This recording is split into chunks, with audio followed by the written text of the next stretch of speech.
This podcast is for informational purposes only and is not intended to replace professional medical advice or be a substitute for therapy.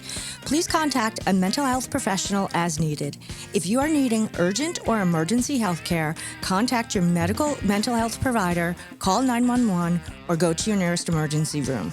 The information presented in this podcast also does not reflect the opinions of those with whom we may be affiliated, both past and present. Hi, and good afternoon. Welcome to another episode of I Wish I Had the Balls, a podcast about codependency, people-pleasing, and overcoming low self-esteem. Laura, my Laura, Dr. Ellick, how are you? Hello, how are you? It's so nice to see you from so far away. I do. I feel lonely. I feel like I screwed up because we were supposed to be in the Palm Beach Gardens studio in here, and I came to Boca, and I'm so bad at reading emails and details and things like that. So I kind of do where the wind takes me, and it took me to the Boca studio. But I think we've got it worked out, though, and I think we also have an exciting show today. So I'm really, really excited. Our guest she's going to be a lot of fun, but with a lot of information that people have actually been asking us about for weeks and weeks and weeks. One of the reasons why we actually started this show was because so many people were interested in issues related to attachment. Absolutely. And to somatic work and all of that. And our guest has expertise in those areas. Very much so. So let me read a brief intro.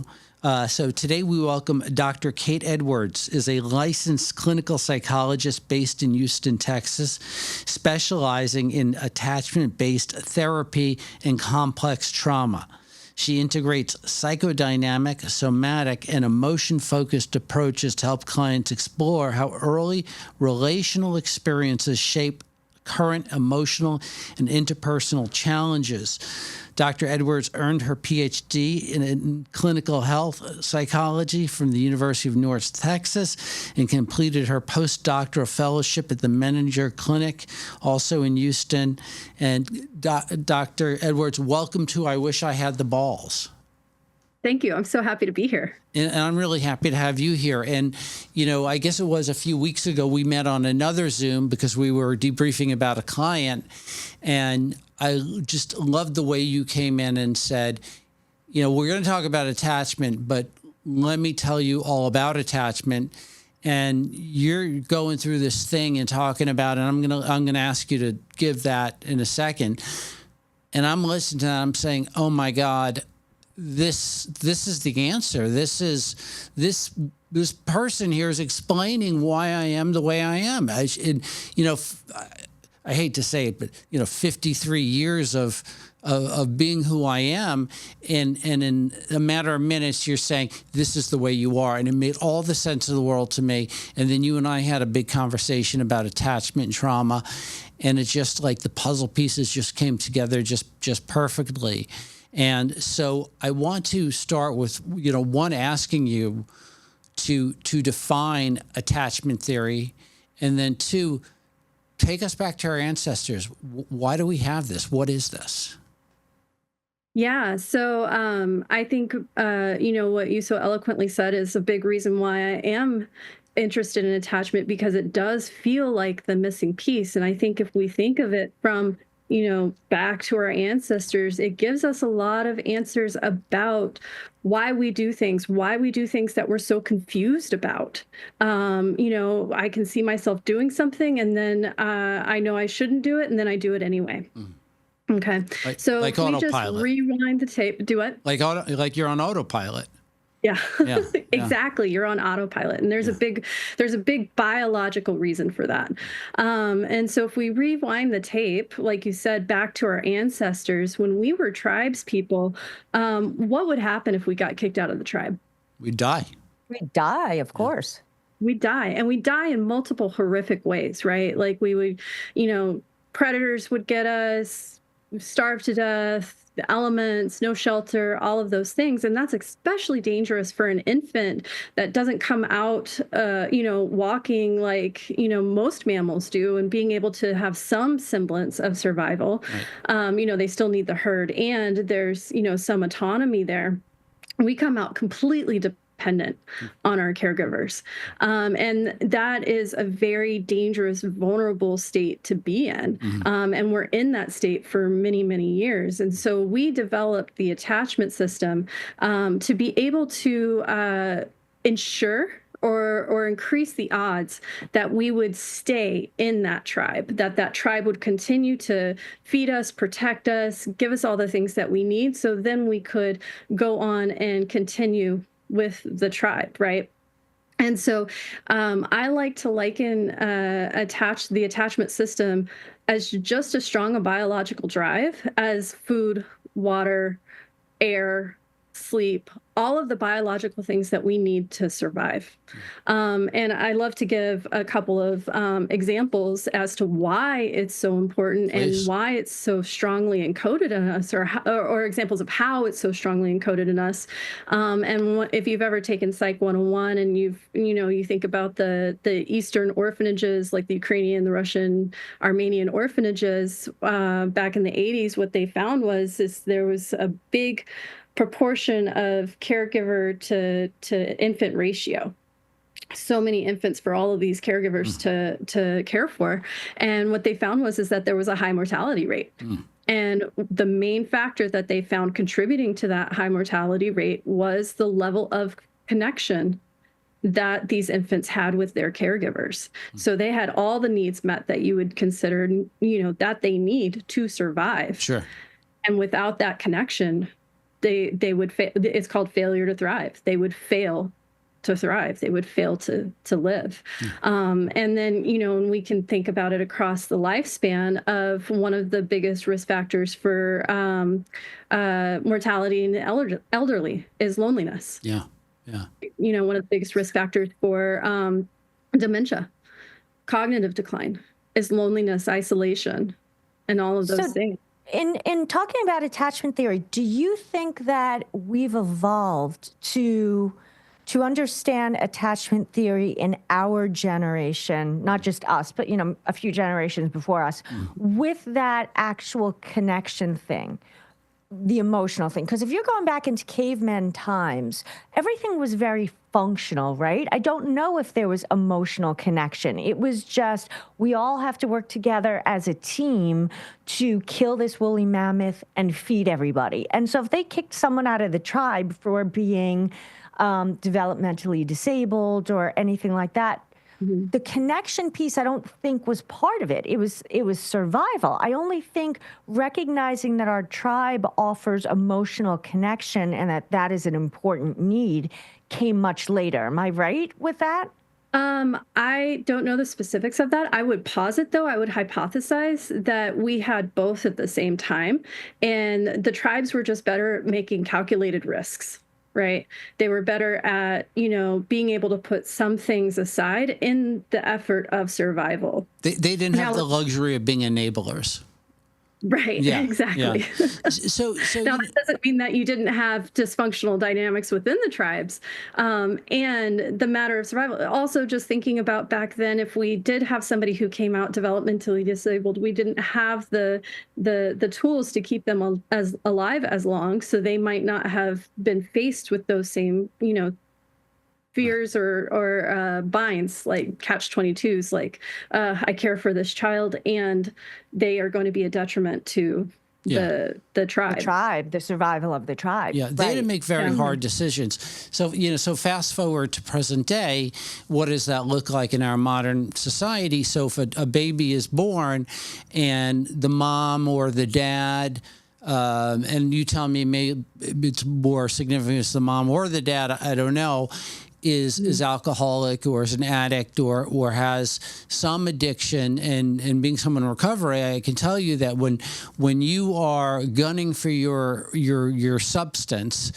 nothing else matters. It's like you have this tunnel vision. So you have a mom who's with a newborn child who they're highly focused on their their drug or whatever behavior it is they do, that child could grow up feel with insecure attachment.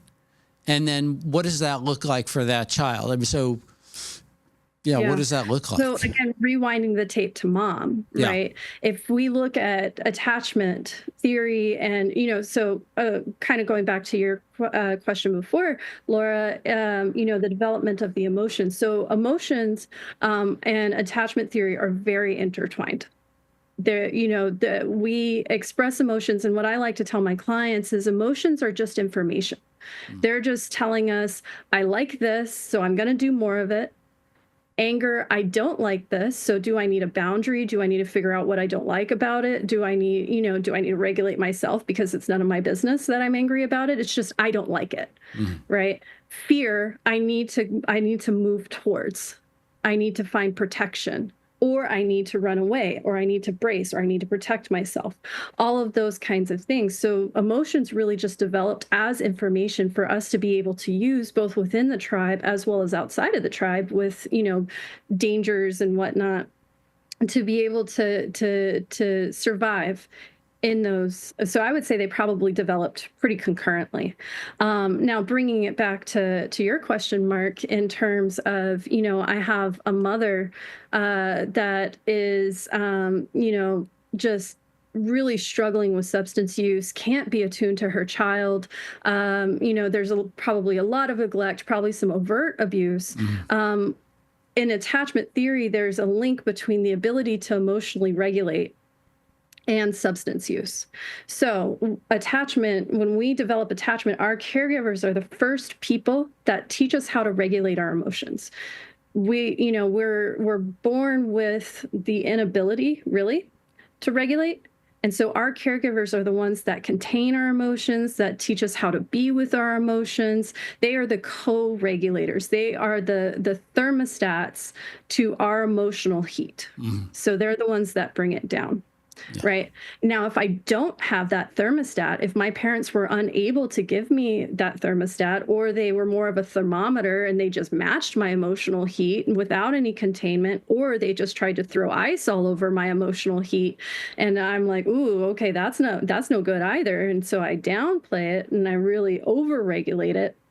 Then I have no way of regulating once I get outside of the family system. And so I start using substances. I start, doing other behaviors that can be damaging, gambling, sex addiction, all of those things that can be really hurtful, can be postulated as a way that the body system is trying to regulate itself because it didn't get the capacity to regulate itself before. So, I'm sorry, go ahead. No, go ahead. I've come to realize that attachment is the way the reason why we are the way we are, and I've started to wonder, does attachment style, does that determine who you marry? Does it determine where you live, the kind of work you do, maybe your political standing? We're screwed, Mark. Yeah, I'm screwed. Yeah. It can have an impact, right? If I have a dismissive avoidant attachment style, which means I shut down vulnerability, I can't be with people. I don't trust people to be okay with my feelings or anything like that. That can contribute to maybe somebody who does a more isolated type job, or maybe somebody, they usually get called the commitment phobics, or sometimes they can even get called the toxic positivity folks because they can't engage in that vulnerability. And so they're going to be less likely to do the things that would need vulnerability. Now, that's not the end all be all. You can have an avoidant attachment style and go into, there can be very outgoing, very extroverted people with avoidant attachment styles. And the types of things that they might be looking for might be a bit more limited socially. Whereas something. Oh, go ahead. I'm sorry, Kate. Oh, I think one of the things that's really important that we're talking about here is the generational piece. And Mark brought up, for example, within the context of addiction. But you don't have to grow up in a family that had addiction or some serious psychopathology to have difficulties with attachment. So I think of like my family tree, and I've talked about this previously, that I grew up in a very fear-based household. Right. So my parents had a very difficult time regulating their emotions, especially related to fear. And I could see that in my maternal grandmother. And I could see that, just along the family tree. So obviously, when I came into the world, I grew up feeling inappropriate fear about a lot of things. And so that would mean my attachment to the world became more anxious. Correct? I would say it could potentially be more dismissive avoidant. Okay, so now I have this attachment style. I don't want it because I know where it comes from. So once you know what your attachment style is, where do you go from there? And everybody in the media right now seems to identify with being anxious or avoidant. Is there anybody who's secure? And why won't they date me? Yeah. And tell us their secret, please. And we want to know how they do it. Yeah. I will say that I am in a line of work where it is very, very rarely that I come across secure attachment. So I am also like, where is this elusive secure attachment? The people who feel safe with others, who feel safe with themselves and feel safe out in the world. So I might not be the authority on that specifically. The research does say that it's about 50 to 60% of folks out there are securely attached.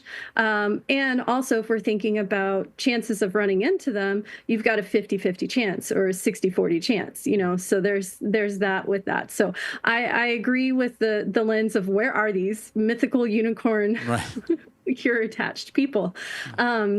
And just because you have an insecure attachment, that's not the end all be all, right? It's not a fixed trait. It's not something that we think about in terms of like somebody's temperament.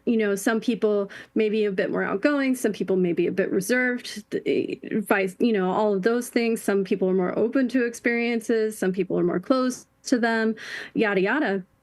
Attachment isn't fixed. Attachment is something that actually continues to develop throughout the lifespan to where you can earn a secure attachment and earn secure attachment style. And so what that means is that you've had either enough therapy or enough experiences with other people to develop a sense of safety, to develop a sense of trust, and be with yourself and with others in different ways. So that way you can go, oh, okay, generally the world is safe. Yeah. Now, remember, it's a biological drive that we have. So we're reacting to attachment things when our system gets activated. It's getting activated as if we are being attacked by a lion. Right. It's getting activated, with the fight, flight, freeze, fawn, which the fawn is very closely related to the codependency. It's basically saying this lion is going to get me, this abandonment, this rejection, this humiliation, this conflict is going to get me and it's going to kick me out of the tribe and I'm going to die. Yeah. Okay. Now, what we think about when we think about that survival cycle, when we see the gazelle getting chased by the lion, it's first like, ooh, can I fight? No, lion's too big. Okay, I can run away. Ooh, lion caught me. Ooh, my next is to freeze and play dead, and maybe the lion will let me go then. What happened? But we don't necessarily, after the lion lets them go and the gazelle pops up and it runs back to its herd, what we don't necessarily pay as much attention to is what's called it's the completion of the trauma cycle. So when you watch the gazelle running back to the herd, it'll start shaking. And it'll, do the thing that you see with like cats and dogs after they get out of water or after they've experienced something that they need to regulate from, they'll shake. And so that's, if we think about somatic experiencing developed by Peter Levine, he calls it the completion of the trauma cycle. And so we need those completions of the trauma cycle to be able to come back to the herd. Because when we get back to the herd, that's called our social engagement system. That's when we feel safe. That's when we feel like, oh, I can tell my buddy, you will never believe what happened with me and the lion, like, my God. And then buddy will go, no way, like, that's crazy. I'm so glad you got away. All of those things with the social engagement system. Yeah. So the important point in that, and what you were asking, Laura, is that the body wants to find safety. It cannot live in this state forever. It starts to break down. This is why we see a lot of people with all of these metabolic diseases, not the end all be all, and it can be a great contributor, right? Like heart diseases, diabetes, even some cancers can be linked to what are called adverse childhood experiences, or ACEs, right? They're strong links. And one of the major components they think are working there is the flooding of cortisol that you have because you never got back to that social engagement. You never got back to that sense of safety. So your body is just in this constant state. Constant fight or flight state. It's interesting. But fast forward, we have this response that it was a life or death response, but really in modern society, for us, it gets triggered because we're going to be 5 minutes late to a meeting. We go, which is, a bunch of years ago, I had dinner with a guy who, he had told me a story that when he had graduated college, he went to India, bought a motorcycle, and spent 6 months riding around India, all over the country, living in tents, eating from vendors on the street. And he says, man, it was the best time of my life. And my reaction to it was, man, I want to do that. That sounds amazing. And 2 seconds later, I realized I'm never going to do that. I mean, what makes that guy comfortable in this very unknown setting? And me, there's just no way. Maybe if I went with a group of people and it was 7 days and we were going to good hotels every night, that would be okay. But this being by myself, I find too, when I travel on business, and I was just on a trip to Arizona, and it was a conference where I know 75% of the people, but initially getting off the plane, getting the rental car, I feel an insecurity. Like, I know that often has to do with being tired and dysregulated, discombobulated, but I do feel a sense of fear until I've had a little rest, till I've checked in, and I start to see some people, and then I regulate. How can we become more secure in the unknown? How can I take a trip by myself and be completely comfortable not knowing what the rest of the day brings? Right. Yeah. And so when we think about insecure attachment and attachment trauma, right, that's inherently an uncertainty from day to day. So how attachment trauma occurs is, for whatever reason, my caregiver is either unpredictable or they're predictable in certain ways that squelches certain things that I use to navigate the world. So for example, if my, I want to explore the world, or I want to explore other people, and my caregiver, for whatever reason is like trying to, like you were saying, Laura, fear-based, trying to keep me close, or telling me that the world outside is too dangerous or anything like that. And it can be overt or it can be covert. It could be, just in the mannerisms. We are very attuned to how our parents respond and our caregivers respond to the world around us. Even as infants, we will change our behaviors to match what we think our caregivers want from us. Is that true at our age? Is that true in adulthood too? If your parents are still around, even though we're It could be. If there's an insecure attachment style or something that's, that has impeded that ability to quote unquote individuate, there could be that intensity, right? Like, the attachment system follows us. And for whatever reason, actually, let me say it like this.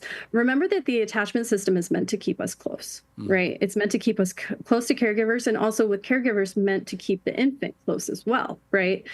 So it goes both ways. And so if I have a parent who's you say like they're anxiously attached, right? They have an anxious attachment, a preoccupied attachment, meaning I get scared when you go out into the world. Okay. They will use different attachment strategies to hook you back in. Or say if I'm a preoccupied anxious and you go out into the world and that to me says that you're rejecting or abandoning me, now me as a, still a person in the tribe, that's still dangerous.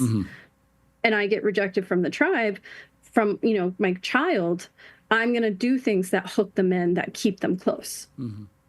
And so it can still have that impact.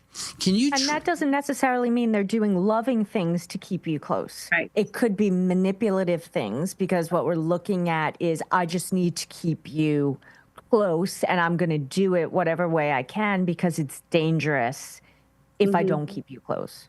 Yeah, because in my system, I have learned that I can't say things directly, right? I can't say, I'm anxious without you. I'm afraid you're abandoning me. And I also recognize your autonomy, right? Like, I can't say that. I have to, say, you don't love me, or, all of those different things. Like, no, mom, no, dad, like, I do love you. Look at all the ways that I'm showing you that I care about you and that I love you, because their attachment system and my attachment system are playing off of each other.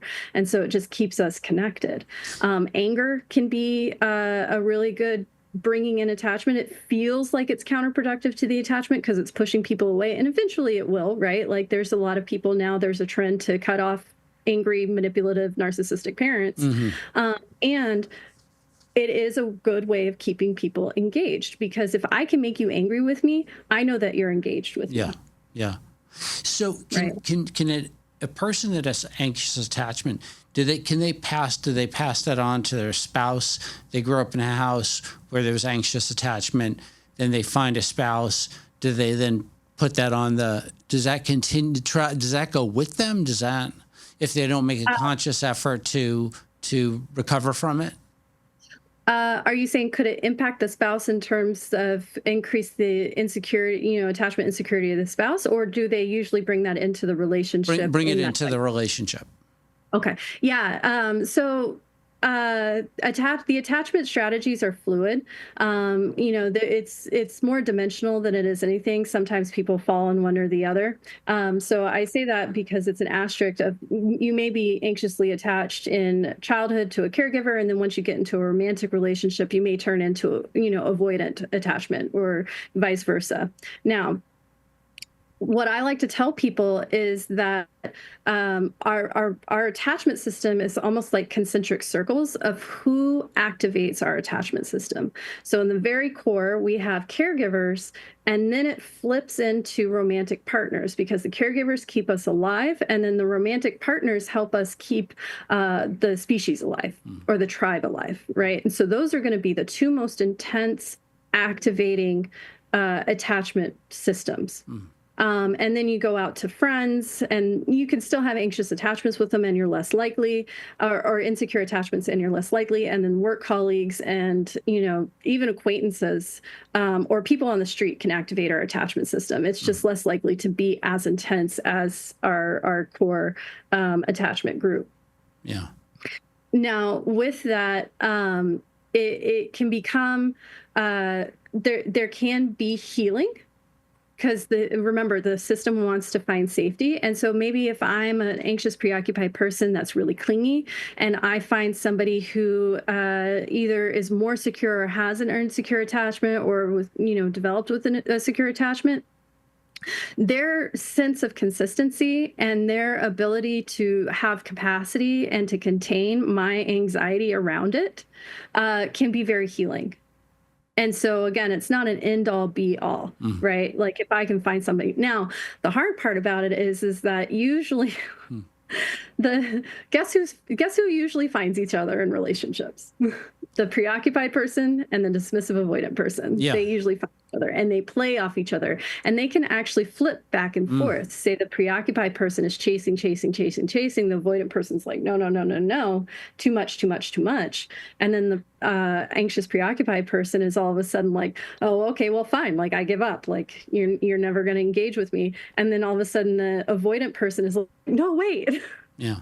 come back. And that's where you can get into those cycles. That makes all the sense in the world to me. And I grew up in a home where there was intergenerational stuff. My grandparents came from the war, and my parents grew up with very sparse surroundings, and were self-made. And I think my dad had a lot of anger issues, and I think that to me, but what you're describing in the relationship, I can really see myself as a young adult in my dating.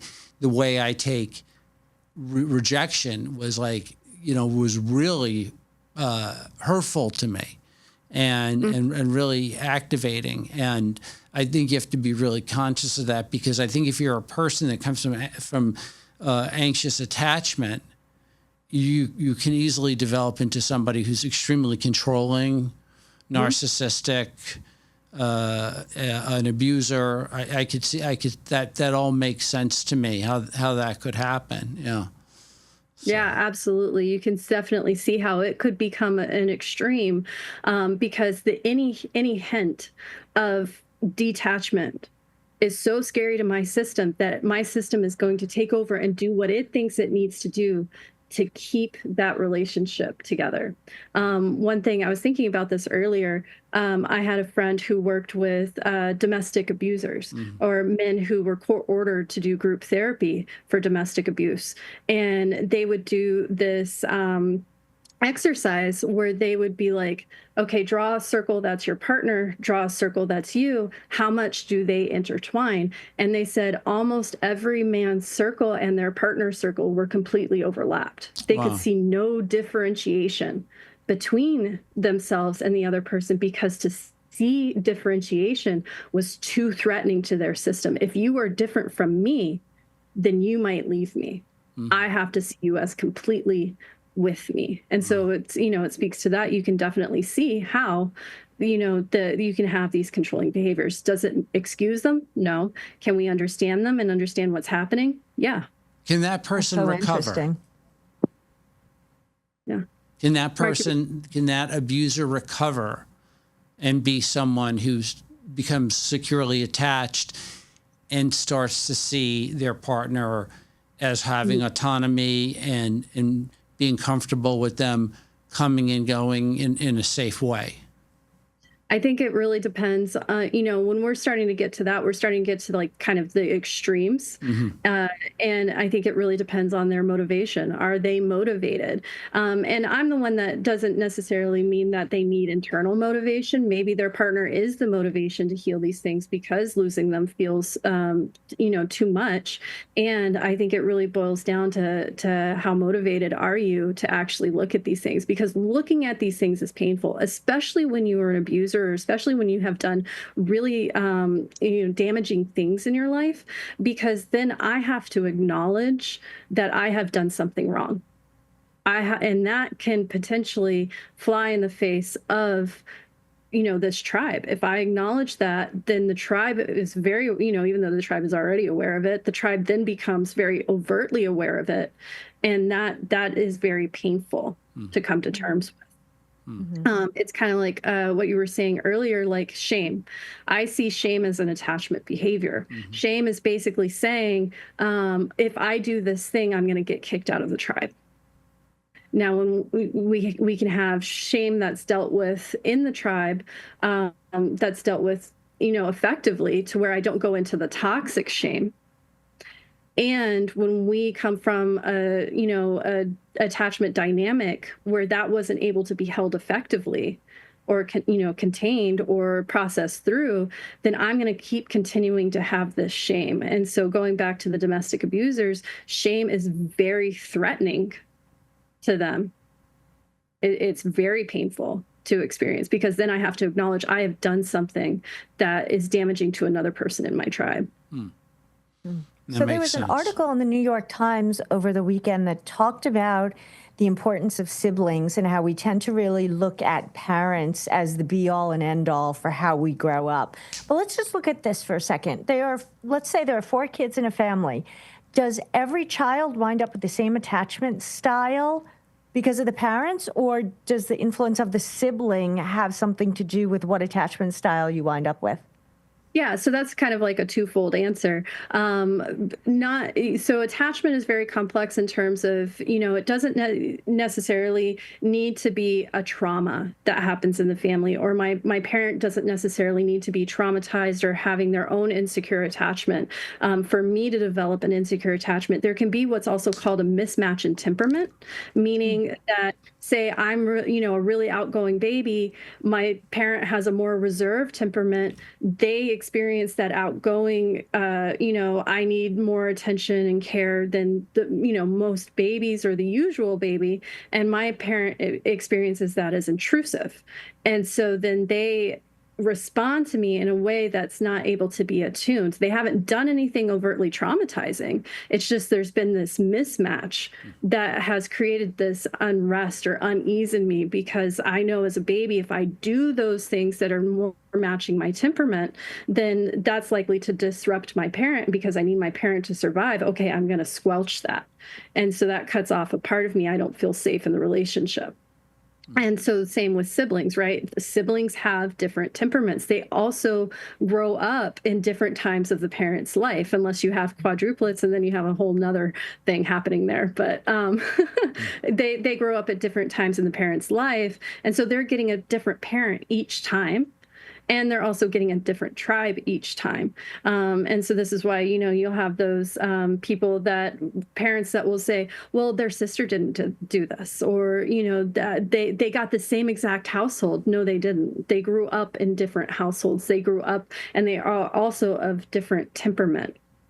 Now, with attachment, one of the great things about attachment, especially if you have a tribe, is it really takes, I believe it's like one person that can be with you in a safe, consistent way that can help you also earn security throughout your development. So like, for example, some people can develop secure attachments, and maybe they had a coach that was very able to be with them and, all their full emotions, or a youth group leader, or an aunt or an uncle or a sibling, somebody that they could see as safe to go to and safe to, explore the world from, that validated their feelings, could be attuned to them.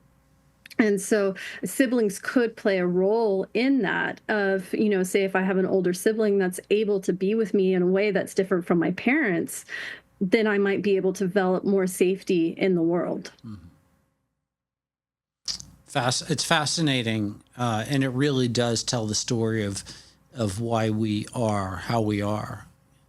Yeah, absolutely.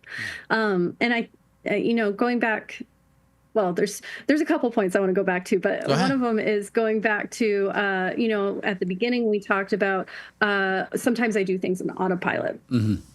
And so one thing I really like to emphasize to people is that because the attachment system is related to this fight, flight, freeze, fawn, right? The body's main goal, or its main purpose, is to keep you alive by any means. Mm-hmm. That's what it's here for. Keep you alive and propagate the species, right? And so if we're in a situation, either perceived or actual threat of abandonment or threat of humiliation or conflict or whatever might have you that feels risk to the relationship or getting kicked out of the tribe, our body makes the great, faster than split second decision. I know what I need to do in this to survive, because I have all of that other experience from when I was an infant child. That's how I survived then. So I'm going to go into fight, flight, freeze, fawn. And I'm not going to care what you thinking brain are telling me, because I've already determined this is what we need to feel safe. Yeah. And so it's almost like there's two different things happening. I have this thinking brain that's making stories, because we're humans, we make stories out of everything. I have this thinking brain that's going, why are you doing this? Like, what is happening? Like, oh my God, like, can't you see how damaging that is? And the body's going, nope, threat, got to go into fight. Yeah. And then you have the shame that comes on top of it, because you're doing these things that are, are damaging, because in this world, they are damaging. But the body's going, nope, that's what you needed to survive. Yeah. It's very hard to roll back from that when you get into that, or when you have and I think you and I talked about that when we talked, is that, and Laura and I have talked about this too, is that if there are people in your life when their picture comes up on your phone, when it rings and you are activated, you go into fight, flight, freeze, or fawn. Those people you need to have those people out of your life. Potentially. So what I am always an advocate for people who want to cut off parents or family members or anything like that. I think that not enough people get support in that. And also, can we take a step back and slow that down and really see what it is that I need to do to keep myself safe in this relationship? Do I need to go to the extremes of cutting them off? Sometimes, yes. Mm-hmm. Or can I develop a sense of safety within myself that tells me, okay, I see their picture coming up on the phone. I feel the sensations coming up of fight, flight, freeze. And, now that I've either gone through some therapy or done my own work or anything like that, okay, I see this happening. Let me slow this down and see, do I even want to respond to this person right now? Do I want to pick this up? How do I want to respond to this situation? So attachment is also like the boundaries, a boundary theory, right? If I feel like somebody's going to, leave me at any minute, that's going to make it to where I struggle with boundaries. Mm-hmm. My body is saying, nope, a boundary is going to make it's a risk. It's a risk that you take when you create a boundary because there's consequences. And so my body's saying, nope, the risk is too great of getting kicked out of the tribe and you dying. So we're just going to, cut out this boundary altogether, and we're going to pick up the phone no matter how you feel about it. Even though what's on the other end is not, can be potentially damaging to you. It's interesting because when I do interventions and I'm dealing with family members who are very codependent, and you can see it on them. And that's a lot of the work we do, is trying to untangle the spaghetti and get them to hold boundaries. And I talk to them a lot about being okay with the outcome, that I don't know what's going to happen here today. But either way, you're going to be out of it. They're either going to be in treatment or we're going to have you in a safe place. Right. And so I think that's really that is interesting. But I also tell them sometimes, you've got to be willing to lose. That you set that boundary, and don't threaten a boundary or a consequence you're not willing to, that you're not prepared to uphold. But two is that you need to be prepared that when you issue that, that's what may happen. Yep, wow. Absolutely. And that's scary. I talk about that with consequences all the time. Like, what are the consequences you are willing to face? Are you willing to face the possibility that, say if it's parents with a child, are you willing to face the possibility your child might die because of whatever it is that they're going through? It could be a possibility. So how do we help you understand what or embody the boundary? So that way, when it happens, you have both the capacity to hold that boundary as well as the capacity to hold the pain that will come with the consequence of that boundary. Because usually people aren't afraid of the boundary per se. They're afraid of the pain of the potential outcomes and the consequences of that, which could include grief. Correct. Right. Correct. Right. Fascinating. So we're almost out of time, but, this has been such a hot topic, Kate. Are there any books or resources or places where people who want to read more can actually look for more information?